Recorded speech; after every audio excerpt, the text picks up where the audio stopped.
Hello students, continuing further in atomic structure लिखेंगे wave. Wave motion क्या है उसके बारे में बात करेंगे and we shall mainly talk about electromagnetic waves. तो वेव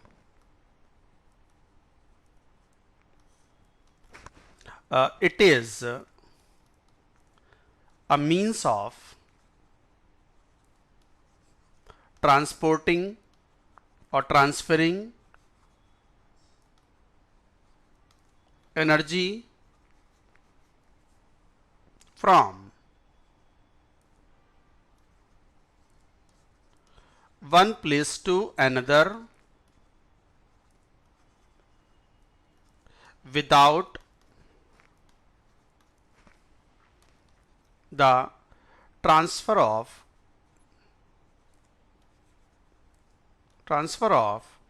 molecules of medium। देखो क्या बात कर रहे हैं हम। Wave is a means of transferring energy from one place to another without the transfer of the molecules of medium. किसी medium में कोई वेव चल रही हैं, जैसे वाटर वेव्स होती हैं, साउंड वेव्स होती हैं। साउंड वेव के लिए जैसे हम एयर में बोल रहे हैं, मेरी आवाज़ आप तक पहुंच रही है या मान लो आसपास में पहुंच रही है, एक कमरे में बैठा हूं, I am talking something, others are listening my voice। इसका मतलब through air it is moving but air molecules are not moving. My energy, voice energy is transferring from one place to another without the actual transfer of the molecules of air.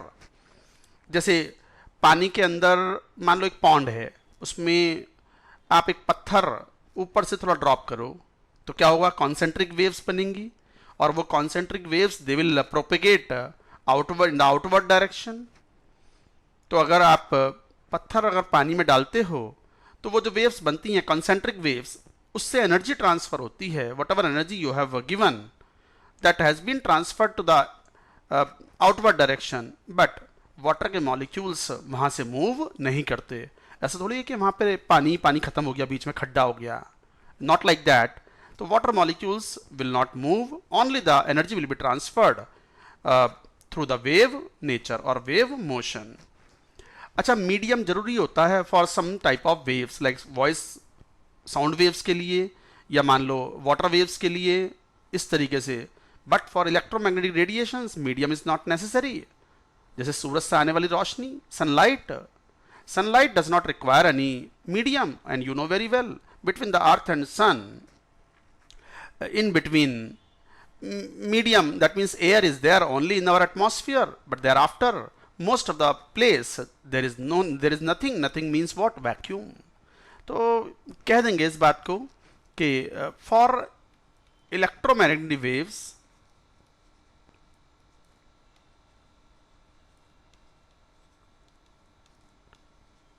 Waves propagation, मतलब electromagnetic waves के move करने के लिए for propagation medium is not needed. Medium is not needed.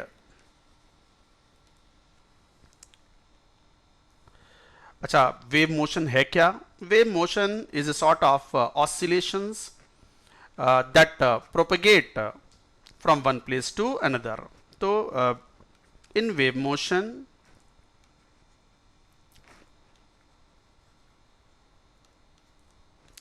oscillations propagate or move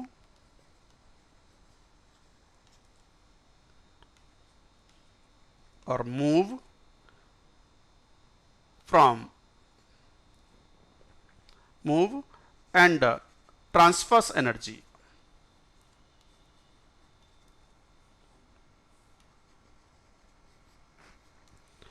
बहुत तरह की waves होती हैं, साउंड वेव्स होती हैं, you will study in physics. Water में वेव्स जनरेट होती हैं। रस्सी का एक एंड क्लैंप कर दो किसी दीवार से और उसको दूसरे एंड से उसको एक जर्क दो तो it has sort of wave motion in it. तो वो भी एक काइंड ऑफ वेव्स होती हैं, but we are going to concentrate only the electromagnetic radiations और electromagnetic waves for our chemistry requirement. वो भी फिजिक्स में डिटेल में आप पढ़ेंगे, यहाँ केवल केमिस्ट्री की रिक्वायरमेंट को हम कैटर करने के लिए थोड़ी सी बात करेंगे अबाउट इलेक्ट्रोमैग्नेटिक रेडिएशंस की। बट उससे पहले हम थोड़ा वेव नेचर में जनरल कुछ टर्म्स होते हैं, जैसे वेवलेंथ क्या होती है, टाइम पीरियड क्या होता है, फ्रीक्वेंसी क्या होती है, all that we will learn. तो जैसे एक लिख देंगे some terms used in wave motion.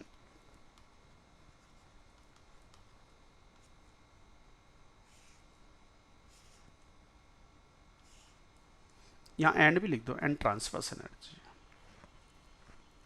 जैसे बहुत ही सिंपल वाली एक वेव लेते हैं, सिनोसॉइडल वेव, इस टाइप से मान लो ये है,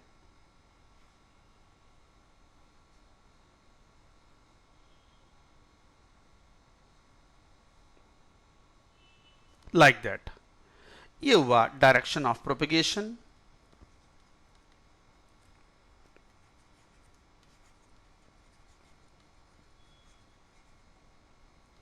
Direction of propagation of wave, and this is like some terms are used. These top points, these are called crest,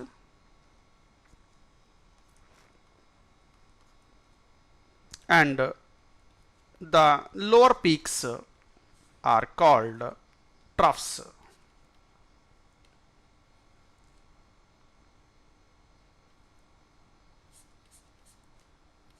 क्या स्पेलिंग है? TROUGH, trough. I think crest, trough, I think यही होगा।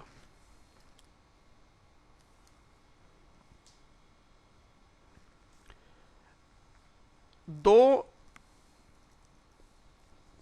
Crest, consecutive crest के बीच की जो distance है उसे बोलते हैं हम linear distance, is called wavelength. या फिर एक ऑसिलेशन, ये कंप्लीट वन ऑसिलेशन है, इसमें जो लीनियर डिस्टेंस ट्रेवल्ड होगी that is called wavelength lambda. तो ये सिनोसॉइडल वेव है।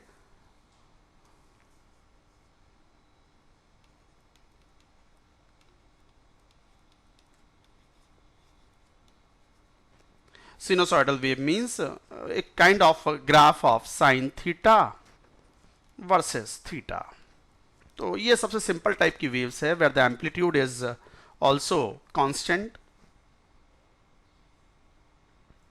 height of the crest or the depth of the trough is called amplitude। Symbol हम a यूज करेंगे। चलिए इन टर्म्स को अब डिफाइन कर लेते हैं। एक टर्म यूज करते हैं time period first.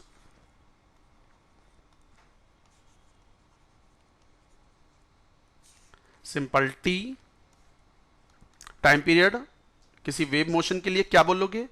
Time taken by the wave for one complete oscillation. तो लिख दो टाइम टेकन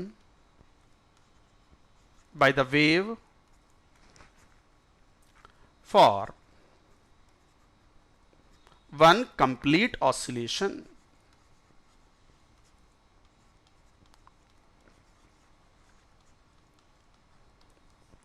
अब मान लो velocity of the wave motion v is equal to, आप जानते हो डिस्टेंस ट्रेवल्ड, तो डिस्टेंस ट्रेवल्ड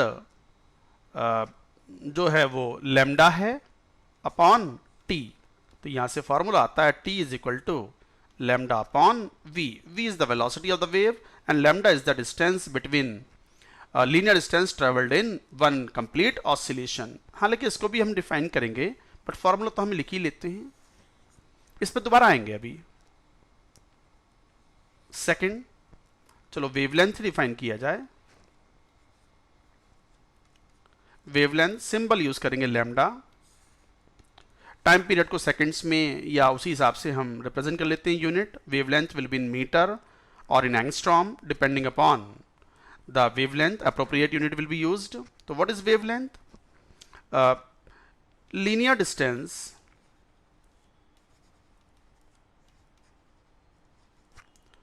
traveled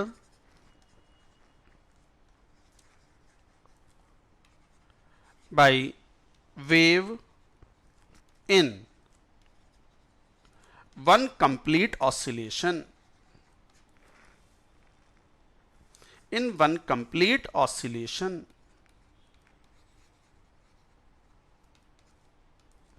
और ऐसे भी डिफाइन कर सकते हो, it is the linear distance between two consecutive crests or troughs.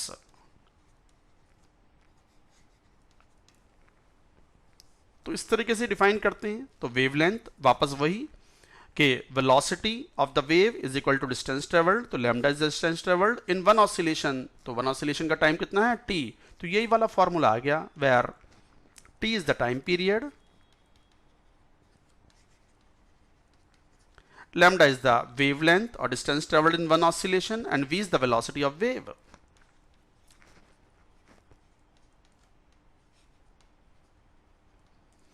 v is the velocity of wave. अब यहीं पर एक इंपॉर्टेंट बात, since we are dealing with or we will deal with in our atomic structure chapter only electromagnetic waves. तो for electromagnetic waves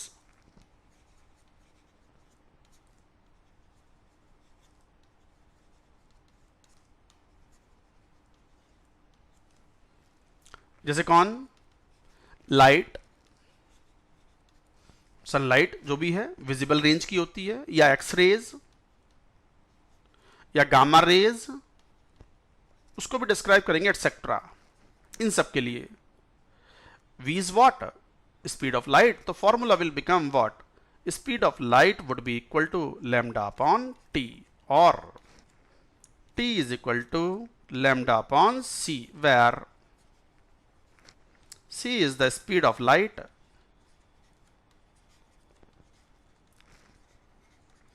which is a constant value in space, that is 3 into 10 to the power 8 meter per second in vacuum.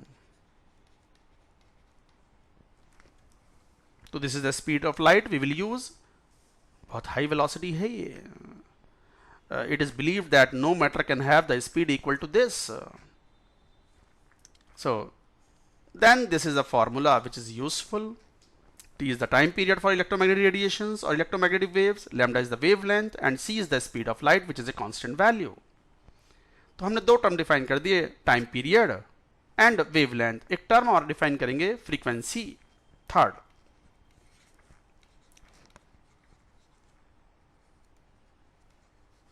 इसका symbol use करते हैं new. It is read as nu, nu, new symbol. क्या है ये, frequency, number of oscillations in 1 second. तो लिखो, it is the number of oscillations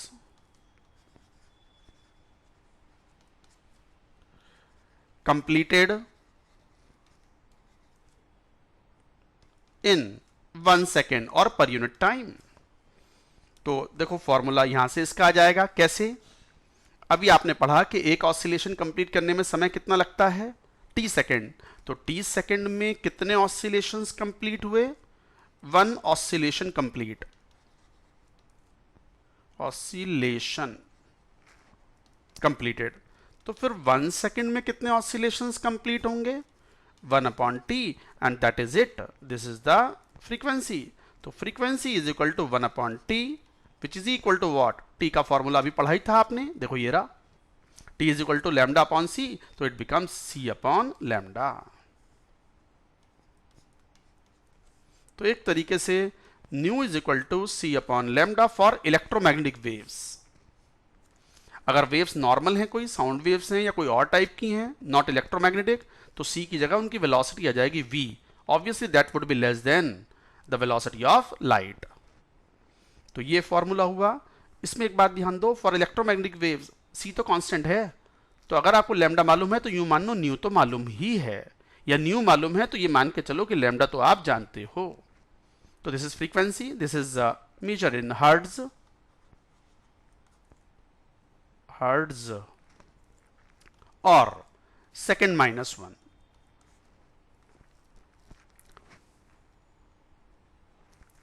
एक term use करते हैं wave number.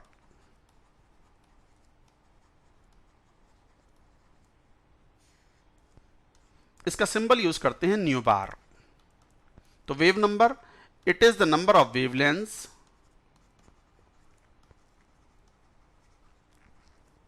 it is the number of wavelengths in unit length। तो wave number nu bar is equal to 1/लैम्डा, ये भी ध्यान रखेंगे। यूनिट क्या हो जाएगी फिर, मीटर -1 या एंगस्ट्रॉम -1, तो metre -1। So like that we can say। And fifth term we describe here, amplitude।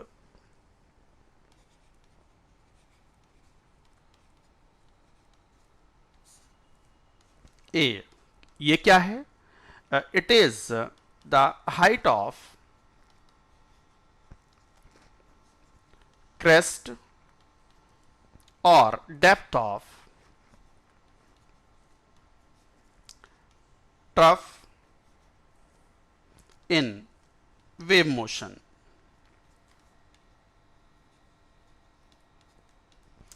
Whatever example we have taken like sinusoidal wave, for that amplitude is constant, but for many other waves like particularly the standing waves or transverse waves, you will come to know, we will talk about that in Schrodinger wave equation, that amplitude is variable and depends on the coordinates।